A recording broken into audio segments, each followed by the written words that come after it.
Ona lelu deri owa o agbayo. Ona lelu deri owa ne. Agbayo. Ona lelu deri owa o agbayo. Neude walelu deri owa. Agbayo.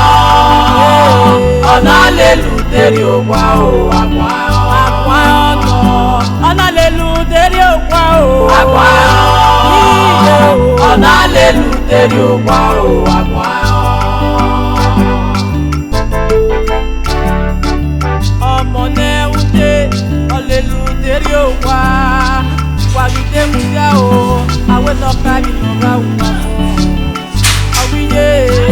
Awiye ga we photo. Awe baba Ole-Photo.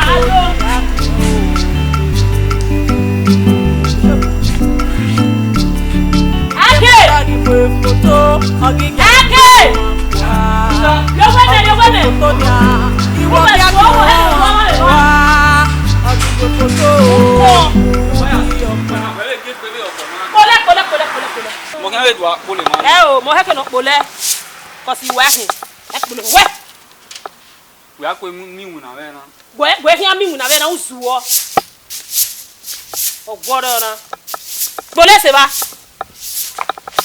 Maverio, ya viagare.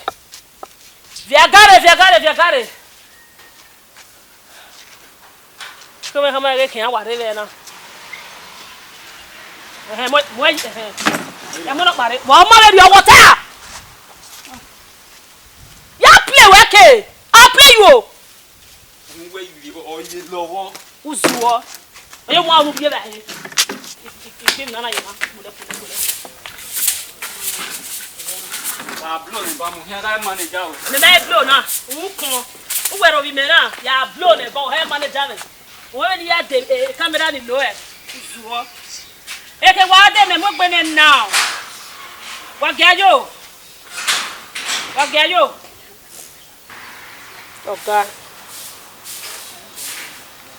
Oga. You know. Imana mi mu wele mu e o. Imu e o. Hey. Eliano.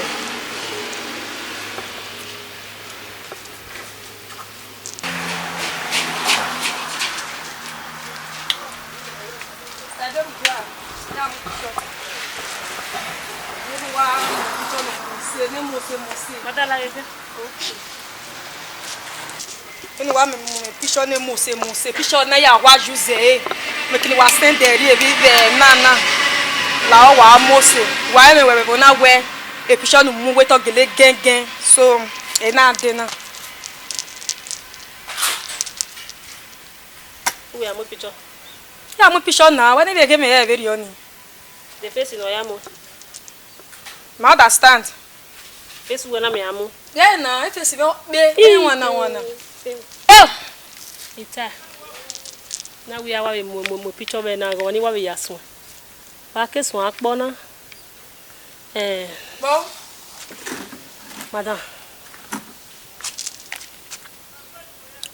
hey jeme tout ça du morage et du morage wa ke dian agbero na ya agbefe dian wa mo picture abi mo picture e ti weekend mo bo sunu bo na hina ima e face we mo e mi don pa wa ma bo e dian agbeku ye na me ko ka fata yi wa mo picture abi mo picture imu we picture ru dan awe gin egbe we ke face we e picture we na we ti ya amu we o ma weekend amu so ko pa no o take time da o ma no gin we one side aye we mu e o se tu mo so ki aladian o we na here na kise wa ye sadi mo je wa mo picture abi mo me bo na understand o se wa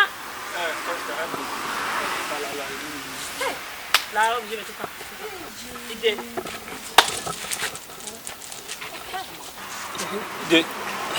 so bien avant no customer we e customer we e fa ku customer e customer ma no isto we awe blishi awe ya blishi we ma pega wo e ga gbogbogbo they ya money e ba ya pe understand when I photographer na wa mo se studio pe mo ma pe o na se won ya ke ti pe awe gen gbe na ka gba sawo na Sta when woman win. Ige.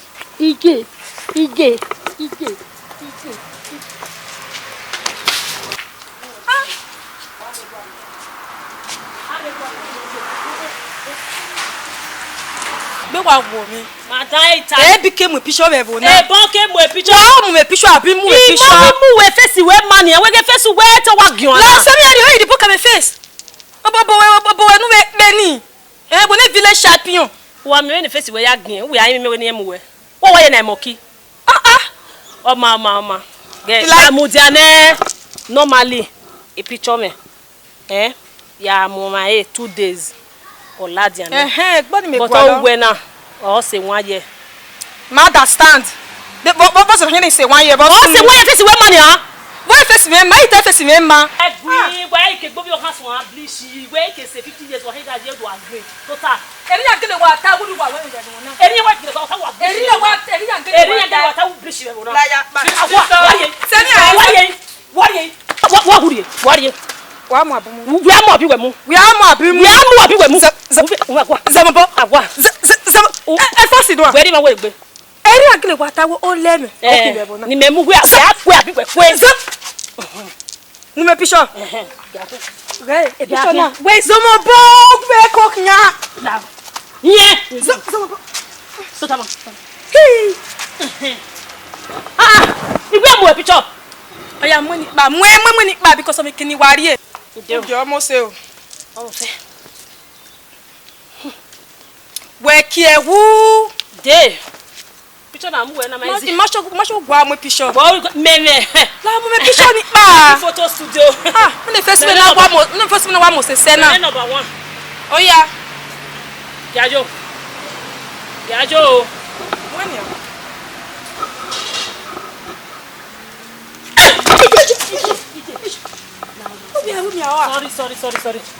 Sorry. Egui. O ma je mo. Egui ma de yo se. Mu ge dia. Ija. Ngwe mu dia. Ake picture me bona. Ake o. Sister. Document da unji. O we me. Unji opo na. Oya me hino ma enwi na. Do du won je na ni. Oya mi yo bo ja ile. Le. Ya ho nu su a wo be su a. Se to bi me hian la we. O bu we la wo nu su a here. O nu. God. Amaria. Ija. E bi me ke mo picture me bona. O wi abu me nya. O ma le picture na nu mi e won je. O ma le pala. O wi abu me nya. E bi go mo bua. Mo di me mi. Blongo. Ola. Uta ni boy. Digel boy. Ma you boy.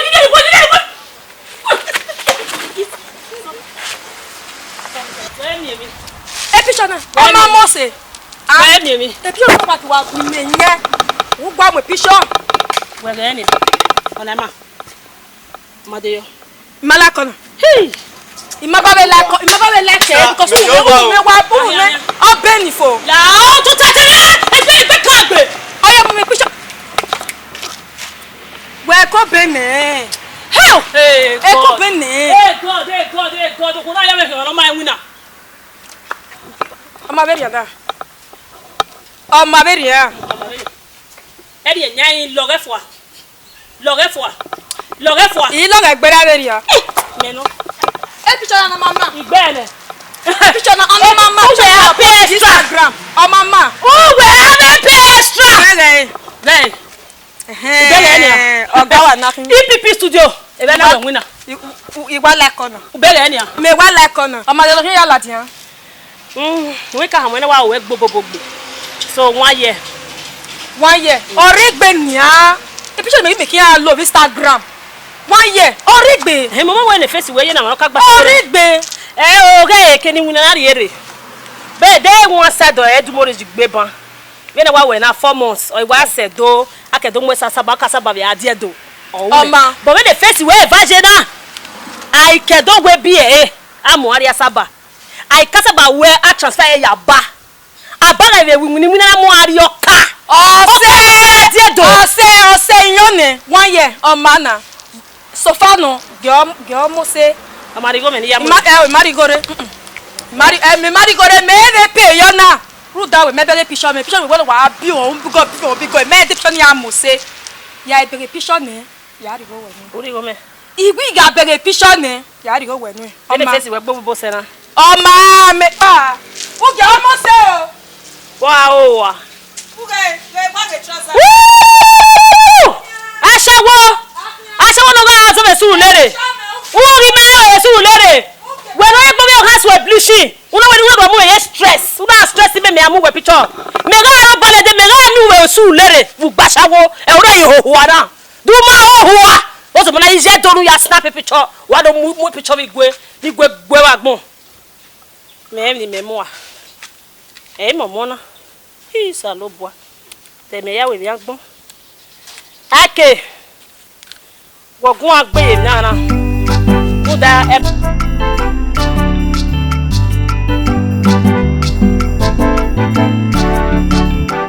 agwa na lelu deri owa o agwa na le ID rogwa ID photo adoko dareo iotobore ideo muyore teme afu egbe funu na gbokun my brother bokin o ihun ko diajo mamuwa no le wana ni no ni afian legwe ni nekire na agwale mu na ukwene wa sweat bogo ni bo ita ba kugbo dipo na wa mo kugbo to ni zege kado mu ne ke ya hu ejamu odo ejamu agwa akwene uwe mu menwu na ria wa ikwene we gbe ade we wa kwesi gba gba wona kwe amu we de o minwu na no ne we me wado zozo kwara o wa zozo kwa o minwu na na hake de ba beta bo me ya nwu na na igwa inwu na gwa gwe iwa we na gwa gwe igwa mi wa wu ma ya ebe na o me okun we se ya u ya kwe we ga de mama aji we no ge mata no ro ni wa ite no ro hio imawe nu de picture guru eme awe won ni menu nu da pe o iri nu ge no kan ade na na meri vie iye ida iwa be rugbo sinwu na nia imati fi hu pa odo we na ge se na ya wa de opia we ni fi hu yo na me oti mi na mi o my we wa de gbe yi aga we ba bere be ni me ya o emu gbe wa he we awe won ni menu ogisi leva ra yo ma ya gbe bọ́ọ̀lù mu fo a na agwe pede fa ni menu iyo ni wari we wa se ba me odu a biele mo me mo ni tebu we nu yi na mo ni gbe oko wa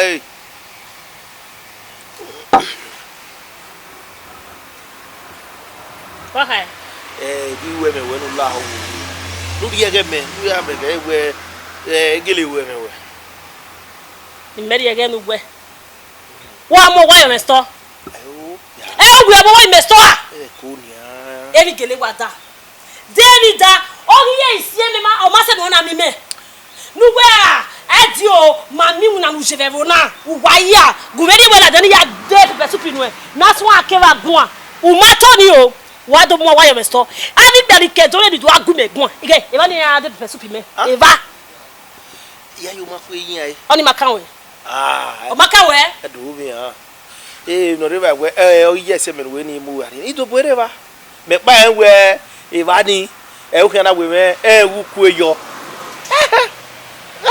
ibe na akia na ya ta bodo igwe mu we picture wa akia o tare aba nu we yare de wa gun aji me na ikeka ihe afi wa bo keke ni je mi no ya dame wo ga fan ki o wo na o ve na to agbe dame won adame ne ba fana dai mi egbe wo ta ekeni na ade ne pepe supu no na gele kwejo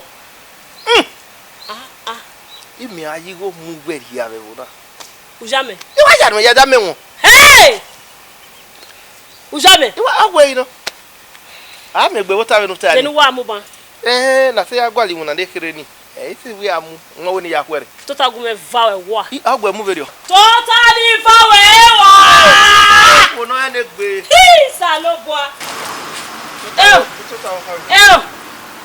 Ayo. Iyare. U de gbo yi o. Da yi na si. U de gbo yi o. U de gbo yi o. Mo gbe ni a. Mo gbe ni a. Giajo. Gbe fa. Ojo a. Come on.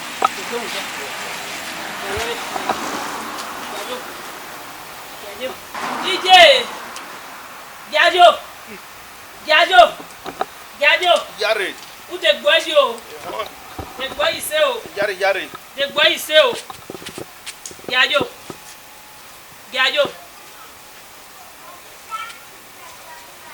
Are you there? Irema. Are you there? Imwele kan nbe. Vem.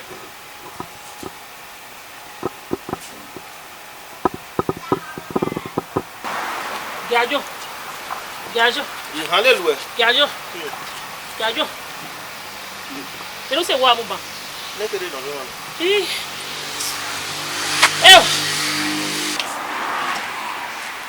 Baby. It's over to our more Instagram. I make you drop. It's a favor. It's a head no. Ni to ta boca.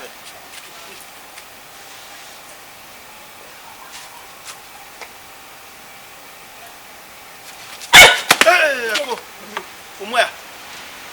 Olha lá, foi um web aqui. Ó, fio é fo. Ah, não é.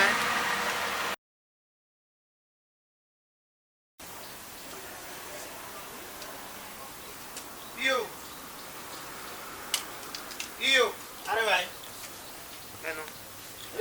Io bo. Orwa me. How wrong with Oh, bo kia o. Yobo, lao, Ido mewe, my brother. Imani the problem lao, you want to mewe lao. So we see. Inye we iyo atiwe na iyo watina jina. Rudo teme no ko inare. Lao, baba.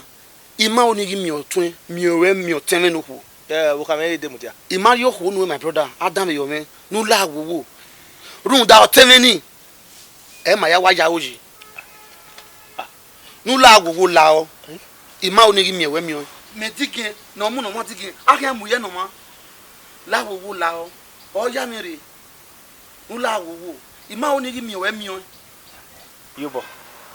etiku Ihone we na ni gere ni lahi mo yo ayo ya we mi ya so kwanu we mure na iyo dan e mure o ti ama bo we bo me o saka we ha ma we na nu da be o twen o dioni edemudia ko me hia fefe ya we mo mama be gu ama van e wa se abedo mi no keke ne ja avie hie gbe yo wa avie hie gbe yo we me gbe na mu na digin no mu na ma digin okay where uri gwe manania no te wa be do won do bi gwe ban ogo nibo ogo nunu taban we la wo lao imi awe mi we la ima o ni we de gbere do teme na we wa mu yore na do wa zo sinu la wo runda yeke ki ama yeke ni yoni bege wonu mi yeke runda we wonu mi yeke runda we otun we nu we geni ime be so wi na we bege ne hia pegbe pon imu ekone osun abiele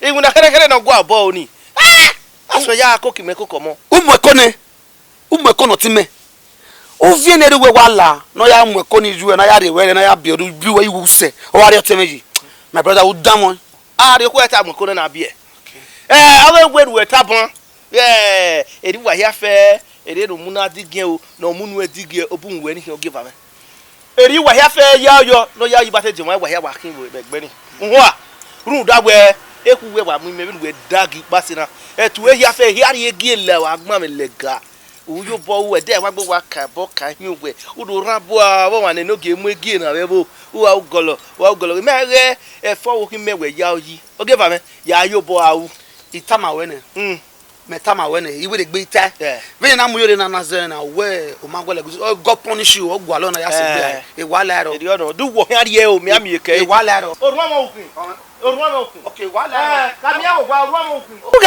o ka bo ka he we de mo wa ne no ge mu ege na rabo a wa golo lele ya wina me me kro bia me ru dag pase na wo wa matinya to no ku o to ga ifeli mo to wa ya fe begbewe wa ye la reverse ya oga bo hin meri de mu dia wa ya yi no ya yi ba te je won wa ya kan yan bi o wa ho you ere hu o boy vi bi be to le yan le ba ni we wa ne o be to ta ateme do fian yo monu o we wa ri agbon na do gu gere ye ya kono 20 ne ine ri ade wa ne o ti we pari mo wa re we kedu anyun no kekera iyu gbe ba ya lolu e wi ara momo wa ya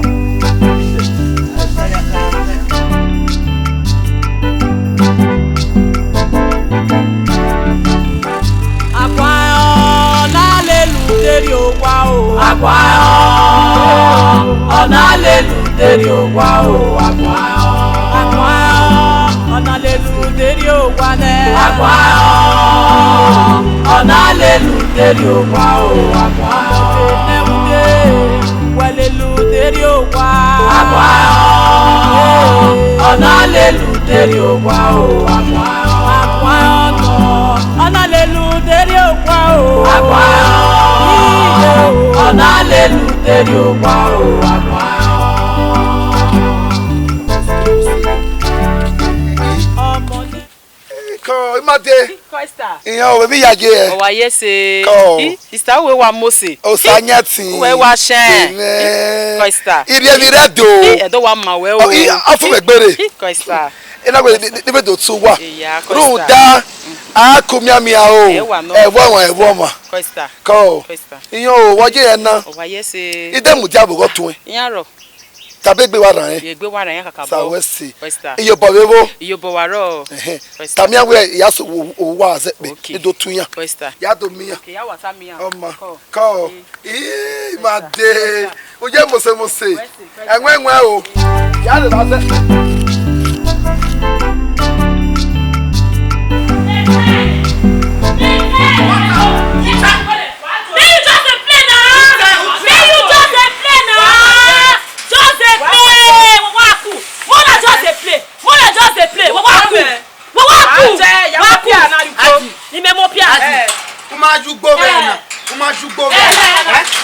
ya re o wa na egbu a e to mi utene ula o ma wa na egbu ma be we waka uzu wo wo na iyo wo diyan wo diyan wi ne ona ya for bi we se ti ta ma wo de na chegwe ya mo pia na mo na ju mo go be ya mo ya gbogbo no ma re di wina di photo yi wina waya wu oh okay lewe boy ni stop ibe no there o we fi yon fo we la ku be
What in me? What in me? Go na gia e va me. My mother ya mu ya kede de grace. They won na mo me picture ya. Ya ga gun ya for me ya. We akia. Leli asu go ye mendo ya fa mo to ma. Ona se. You know shit. Me kill you ya. They won na me ya mo picture eh. Asa say no sabi snap. Me get the worst snap. What a grace.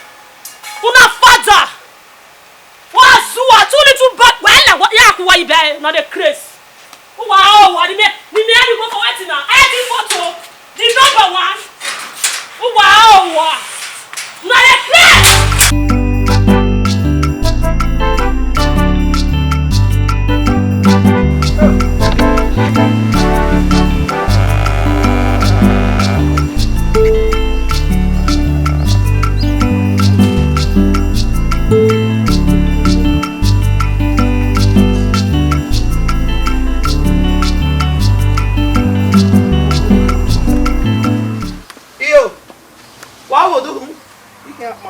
What bound?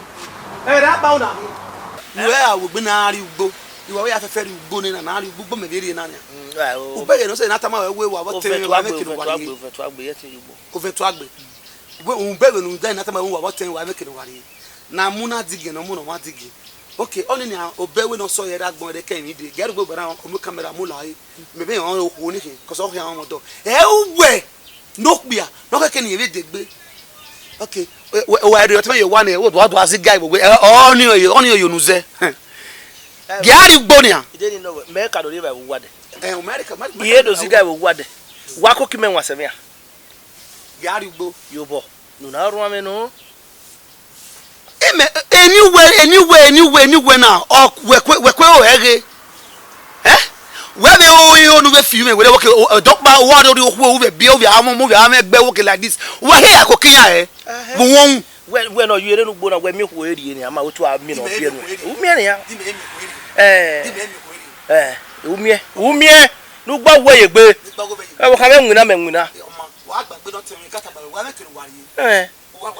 no, now, cat Benny. Eh, Yazio and a boy. Where could Pepe Babe? Oh, can I put no come no way over to we have a lehiane. Where you appear to go govern you go wet. Oh, bear with not you. Oh, I went to one. Then no man, no matter the David so guys. A bear won't yari guy. I can move talk with her. Oh, we may you go. If you hear you go here, I go wearing a here to do boy have more agua. Over our Savania, over Ladia, Otare, and Ladia. Why come a cannon bo? No, I'm a baby. No, I'm a baby year or 50 years. Oh, bear with.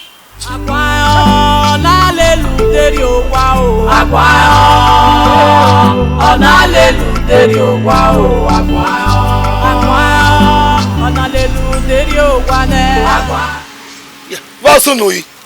Why don't you get? Ele pa wa ke gbesin. E ma tere gbe me na. Why me gbe me? Bie. E family man. E me wa me tu wa gban me. E ke pa wo ti gbe. Atemi de ko na ti no de ko. Wa mi oge. Oso ri me na. Ni we na go. A we ri gba me na. Ba ti na. A le jori me ya ge owe me o we na re gwe. De mu ti a. Adi. E je bo ye fi we ri e. Ame we ni wa go na ame re na no wa muri agbo na kotogba ade o maye mu fo ene tu o me no je me o se la go money fo la mama egbu ni tem no ata ele mama mu wa o mama la ogbo mo imo se gbose imo so ni me ele go na ta imo se ni e ti o mama mama zaga agbo mama yi ogwe mama mama egbu ista la ogbo so ni e ike so agu egun oto no pe yo ni mi o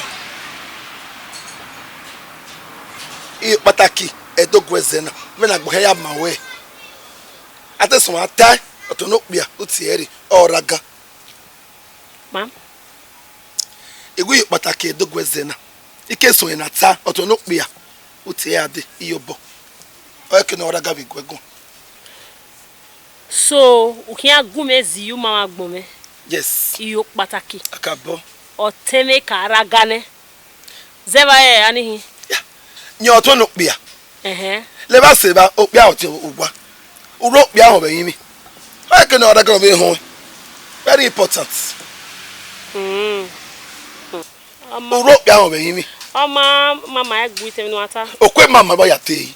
Me di ogwe ya. Awe mama. E de iri agbon yi. Dem dia ina we me no.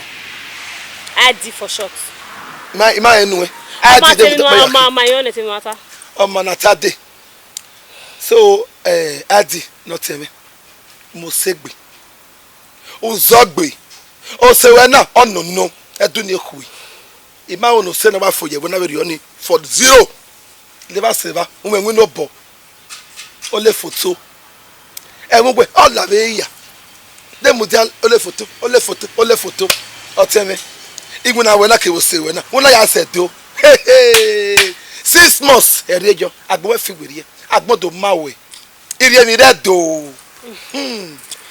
Ti matin sukma abi kuniyan obedo yan mo photographer. Yan mo abi yan nínú bands. Abi piano waye igbo ni.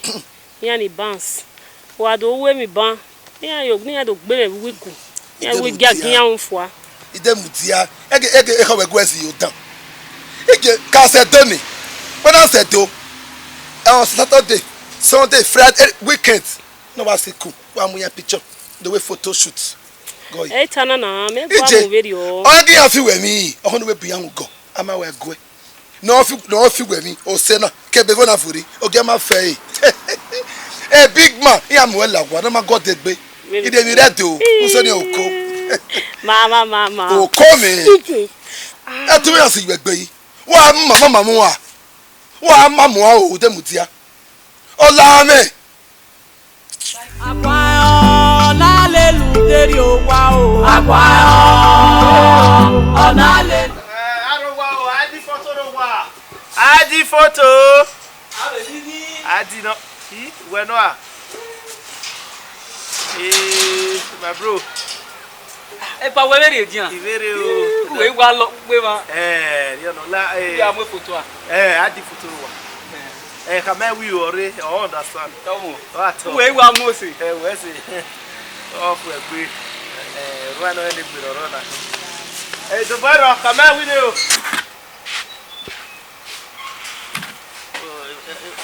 Ngune picture da o wa mo na. Me de mo. Ya e picture ya.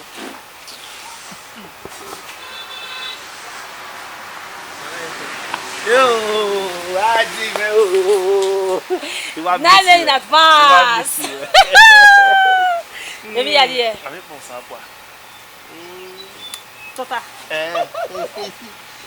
Tu donnes le verre là. On a hâte mais ouais. Hey! Ni Mario na ya. Ya wa me we. E ku me be a me wa. Mais oi muito assim. Maybe I did. Ihe kwari ye be eju nu wo wa. Bo te me wa ha ma ngure. Ina wa mo be ani kwa. Yagui. Mo to me we. Nu da we se be aye. We see ele hâte mais ouais. Nane to be. In a picture pan in my Instagram. So you only ya we ya swing the picture. Ya mu picture ni Allah. Obi Dangote ga mi o wa wu je na. Pero tara. Eu na me hâte mais ouais. Wa mi no ma egbe me e una ya sun. We hate. Ide boro imo egbe. Mo egbe ni. Gajo. Ona me hâte mu we. Gajo. Na me hâte wa mi no ma egbe. Ibara iwe no don he iwe na ha. Umo gbe na ya jo a. Ya wa re ko ye ti gbe. Ya mu ono na. Obi Dangote. Oh ya mio e. O wi beniye mana lele we ye gu ma se. So mai ke we o ka mu no so no ne.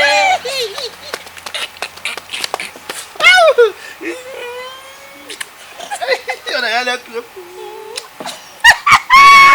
Adi.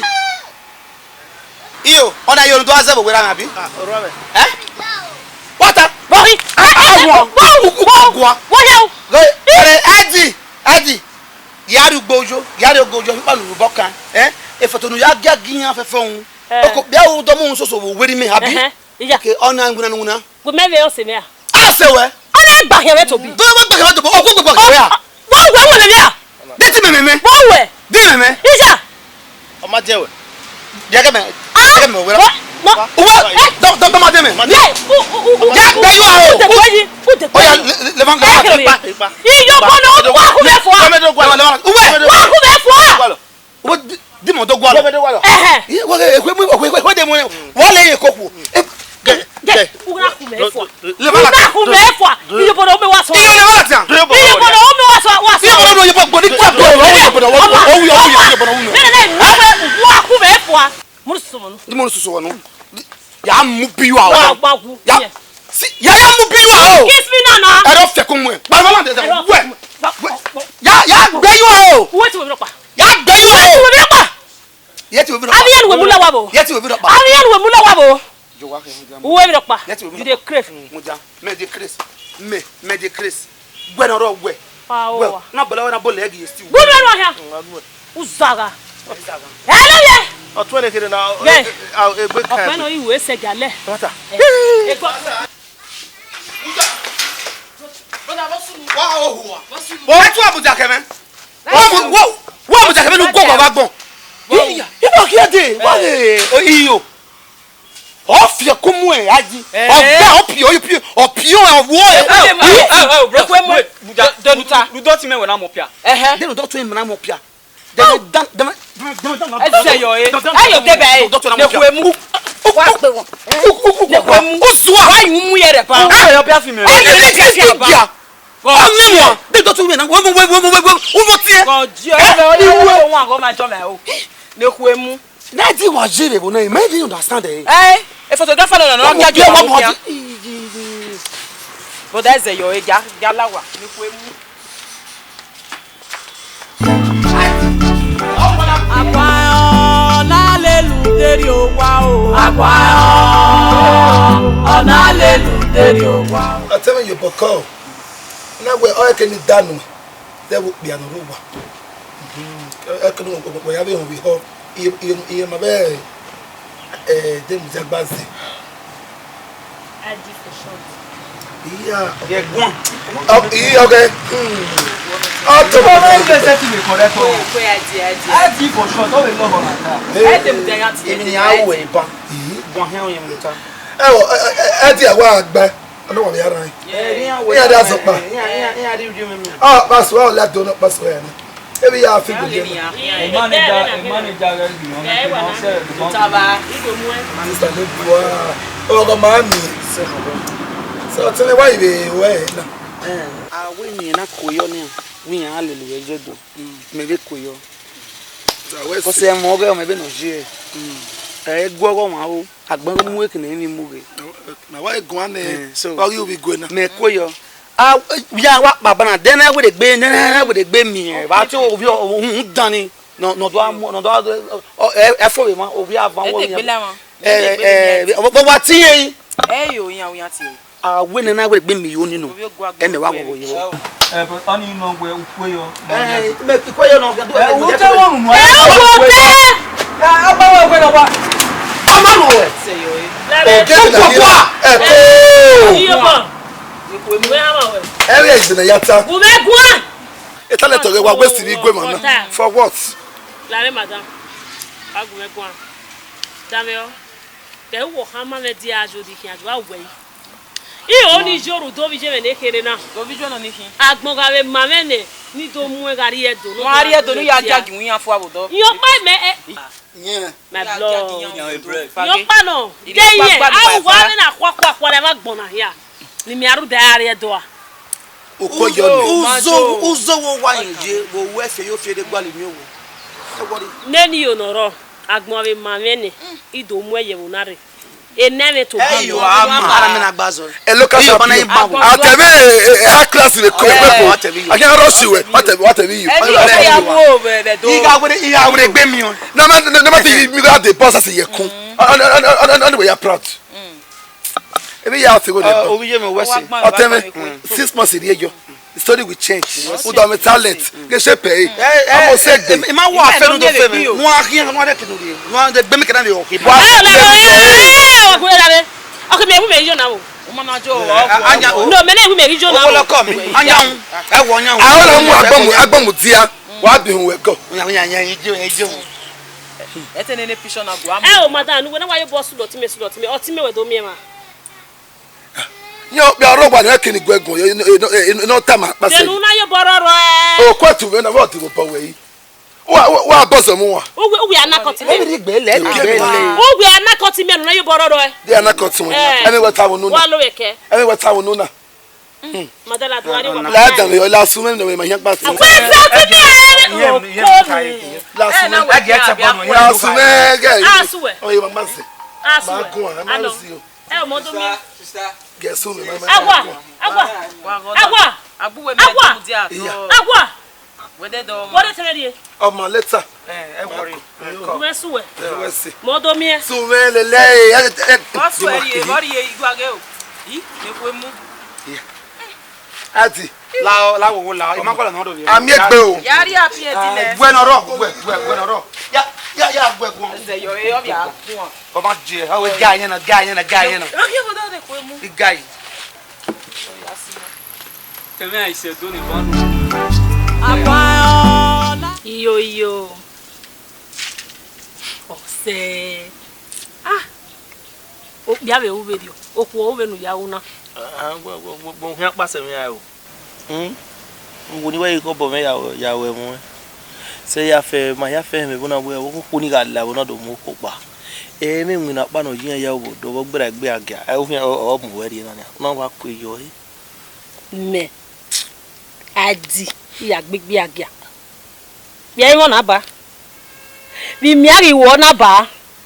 Ele ri edo ni mi na ya e mo no kwa ya mo ba ri oba.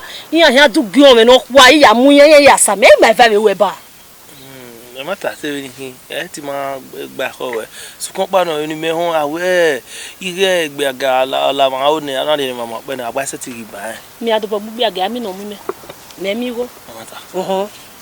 Well, you know singing. We No de my blood. Yeah. Yala wa.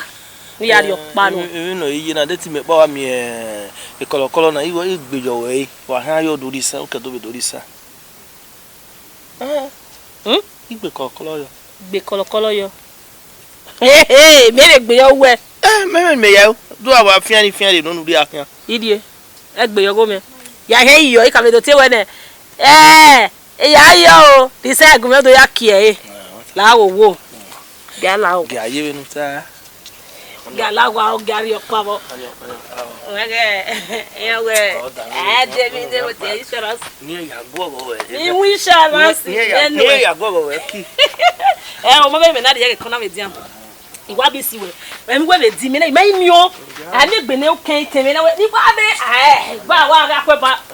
O ni we ni ma ri edo. When you wear one for the road. Iyo. Apaola leluderi o wa o. Apaola leluderi o wa o. Apaola leluderi o wa ne. Apaola leluderi o wa o. Apaola leluderi o wa. Apaola leluderi o wa o. Ona leluderi o wa o. Ona leluderi o wa o.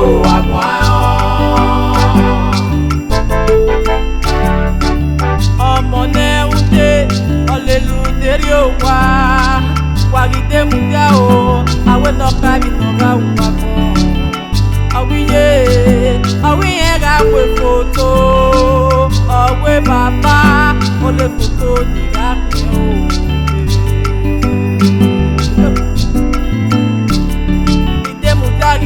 Photo, ogi ya ki won wa. Ogi pe photo ni a, iwo ki a ki won wa. Ogi pe photo uri opa. Ogi pe photo ne egberi opa o pa.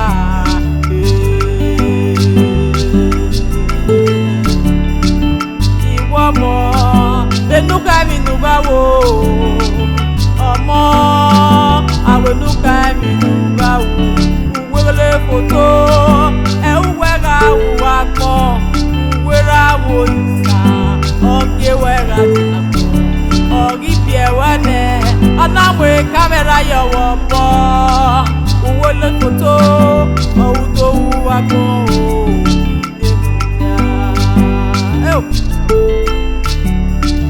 Ole-Photo ne ekperi ọpa obori ọpa.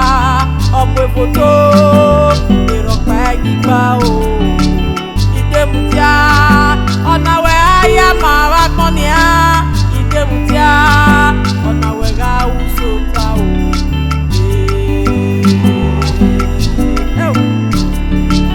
Ọmọ beneude la uke binugawo.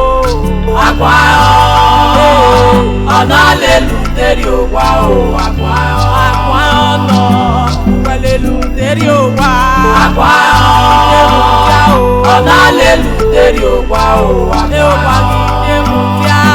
Ebo lelu teri o wa. Agwa ọ̀nà lelu teri o wa o. Agwa Iwa lelu teri o wa o. Agwa ọ̀nà lelu teri o wa o. Agwa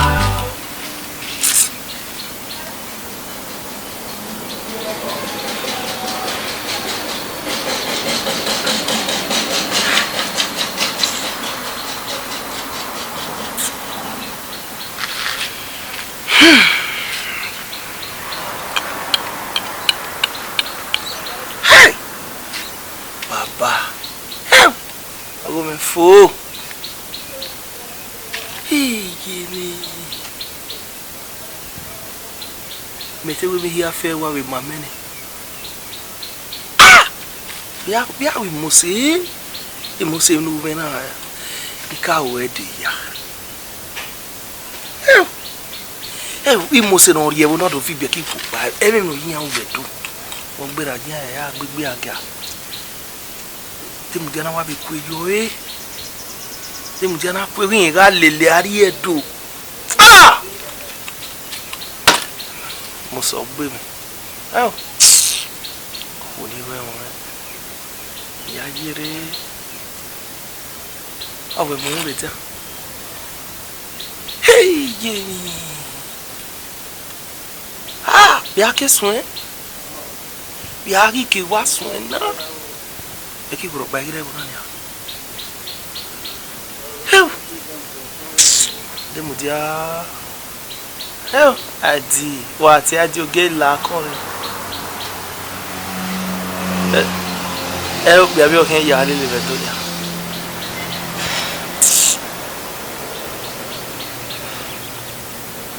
Wa yo, mo me fo. Ba ke no je beto. Ya si go kokoro. Dia bu pe la moto. Hi. Mi doma via.